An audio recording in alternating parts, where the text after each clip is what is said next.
আজ আমি বানিয়ে নিব দারুণ মজার একটি রেসিপি। খেতে কিন্তু অনেকটাই টেস্ট, বানাতেও কিন্তু অনেক সহজ। সবাই কেমন আছেন? আসসালামু আলাইকুম। আমি তানজুম কুকিং বানিয়ে নিব ঘরের তৈরি বোরহানি। বানাতে কিন্তু একদম সহজ, খেতেও কিন্তু অনেকটাই মজা। ফ্রিজে রেখে খেলে কিন্তু আরও বেশি মজা। এখন তো অনেক গরম। এখানে নিয়েছি 4টা কাঁচামরিচ, 2টা পাক্কা আর 2টা কাঁচা। এখানে নিয়েছি ধনে পাতা, নিয়েছি পুদিনা পাতা।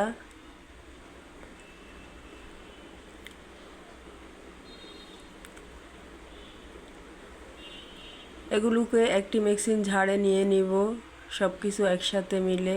আপনারা চাইলে কিন্তু আলাদা আলাদাও করে করতে পারেন। আমি কিন্তু সবগুলো একসাথেই করে নিব। কাজটা অনেক সহজ হবে। আপনারা কিন্তু বাসায় ট্রাই করে দেখবেন, খেতে অনেকটাই টেস্ট। এখানে নিয়ে নিলাম 2 কাপ পরিমাণ পানি। এবার দিয়ে দেব মশলাগুলো, ব্লেন্ড করা মশলাগুলো। এবার দিয়ে দেব এখানে 2 টেবিল চামচ চিনি দিয়ে এগুলোকে কিছুক্ষণ নাড়াচাড়া দিয়ে দিব।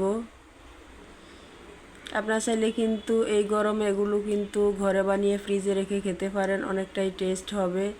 এবার দিয়ে দিব বোরহানির মশলাগুলো, দিয়ে আবার কিছুক্ষণ নাড়াচাড়া দিয়ে দিব।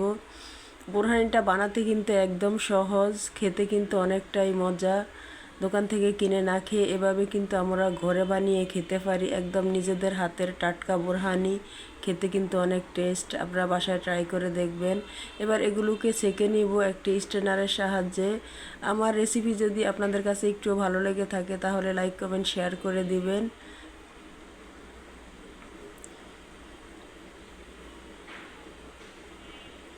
এগুলোকে ভালো করে একটু সেঁকে নিচ্ছি। আর একটু যদি ভালো লেগে থাকে তাহলে কিন্তু একটি লাইক দিয়ে দিবেন, লাইক দিতে ভুলে যাবেন না।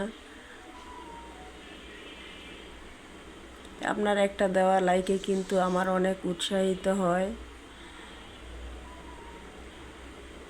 এবার এগুলো একটি ঝকে ঢেলে নিব।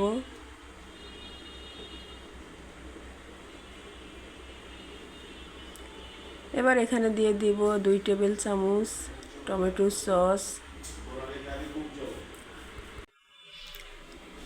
এগুলো দিয়ে আবার কিছুক্ষণ নাড়াচাড়া দিয়ে দিব।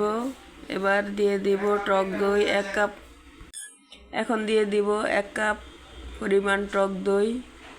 টক দইটাকে দিয়ে কিছুক্ষণ আবার নাড়াচাড়া দিয়ে নিব। সবাই ভালো থাকবেন, সুস্থ থাকবেন। আল্লাহ হাফেজ।